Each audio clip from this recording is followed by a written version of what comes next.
అయితే మీరు డీబీఎస్ఏగా దళిత బహుజన student association దళిత బహుజన రాజ్యం రావాలని మీ లక్ష్యం. మీరు కూడా మీ ఫేస్ మొత్తం రాష్ట్ర వ్యాప్తంగా 2 తెలుగు రాష్ట్రాల్లో దర్శన్ అంటే డీబీఎస్ఏ అంటే దళిత బహుజన కాన్సెప్ట్, దళిత రాజ్యం బహుజన రాజ్యం రావాలి. బహుజనులు అంటే అందరూ వర్గాలు ఉంటాయి. కానీ మీరు ఈ మధ్య కాలంలో ఎస్సీ వర్గీకరణ కోసం గొంతిప్పుతున్నారు. ఎట్లా బహుజన రాజ్యం అవుతుంది? మీరు ఒక వర్గానికి ఒక కులానికి కోసం చేస్తున్నారు. మాదిగ కులానికి వర్గీకరణ మాకు న్యాయం జరగాలి. మీరు మాదిగ వర్గానికే మాదిగ రాజ్యం రావాలంటున్నారా, బహుజన రాజ్యం రావాలంటున్నారా? ఎట్లా దీన్ని జస్టిఫికేషన్ చేసుకుంటారు? మీరు అన్నట్టు ఎస్సీ వర్గీకరణ అంటే కేవలం మాదిగలకు మాత్రమే లబ్ధి పొందేటువంటి ప్రక్రియ కాదు. ఎస్సీ వర్గీకరణ అంటే మేము చాలా స్పష్టంలో గతంలో చాలా సందర్భంలో చెప్పాము.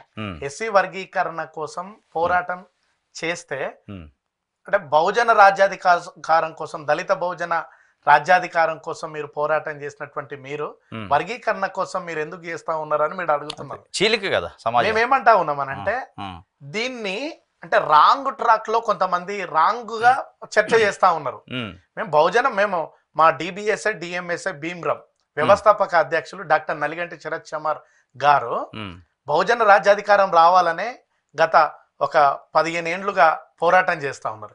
ఈ క్రమంలో భాగంగా ఎస్సీ వర్గీకరణ జరగాలని చెప్పేసి కూడా ఎందుకోసం అని అంటే ఎస్సీలో ఉండేటువంటి 59 ఉపకులాలు ఏవైతే కులాలు ఉన్నాయో ఎవరి జనాభా ఎంతనో వారి జనాభా దామాష ప్రకారంగా రిజర్వేషన్లు జరగాలంటున్నారు.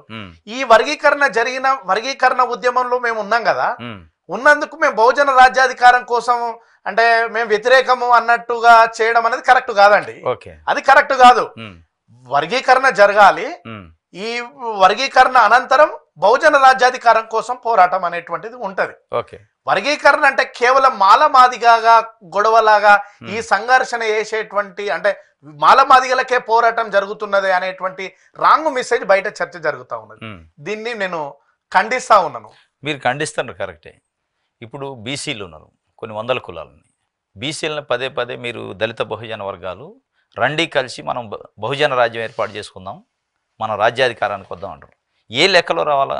ఇప్పుడు 2 కులాలు, ఒక ఆయన 1,00,000 బరిసెలు 1,00,000 కార్లు అంటారు, మీరు 1,00,000 డప్పులు 1000 గొంతులు అంటారు. ఒక రకంగా ఒక ఘర్షణ వాతావరణం ఉంది. 2 తెలుగు రాష్ట్రాల్లో ఒక ఘర్షణ వాతావరణం. చెప్పండి, మాదిగల వృత్తి ఏంటి? చెప్పుకుట్టడం. మాదిగల్ది అంటే డప్పు అనేటువంటిది మొదటి జర్నలిస్ట్ అండి. మాదిగల్ అంటే డప్పు. ఎవరైనా చనిపోయినా లేదంటే ఎవరైనా పెళ్లికైనా శుభకార్యం కావచ్చు, ఏదైనా బాధాకరమైన సంఘటన కావచ్చు, డప్పు చాటింపి ఏదైనా విషయాన్ని చెప్తారు మొదటి జర్నలిస్టులు. ఎవరు? మాదిగలు.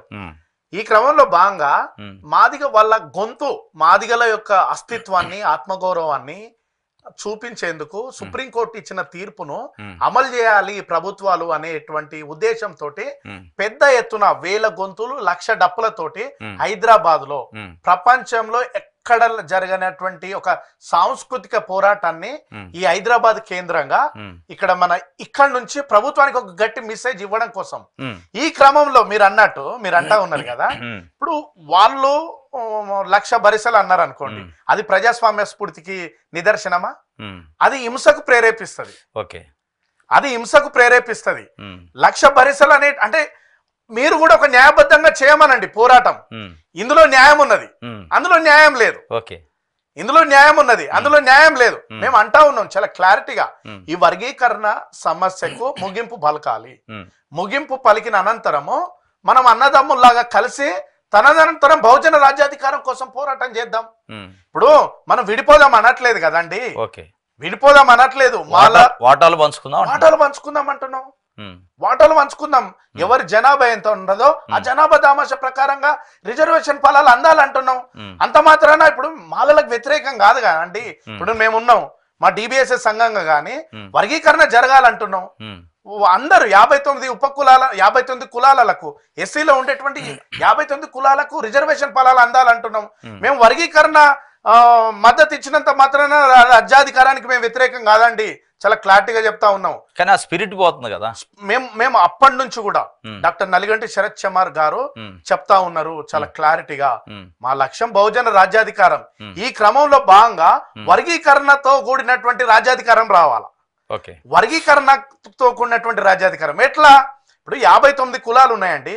ఈ 59 కులాలకు జనాభా దామాష ప్రకారంగా రిజర్వేషన్ అందాలి కదా. ఓకే. ఇప్పుడు మాదిగ మాలనే కాదు, పంబాల కులం తెలుసా చాలా మందికి, తెలియదు. రెల్లి కులం తెలుసా, చిందు తెలుసా, మాస్టి తెలుసా, మాలదాసరి తెలుసా, చాలా కులాలు ఉన్నాయండి, ఉపకులాలు ఉన్నాయి. ఓకే. మాదిగల్లో ఇప్పుడు మాదిగలలో కొన్ని ఉపకులాలు, మాలల్లో కొన్ని ఉపకులాలు, రెల్లిలో కొన్ని ఉపకులాలు ఉన్నాయి. ఆ జనాభా దామాష ప్రకారంగా జరగాల.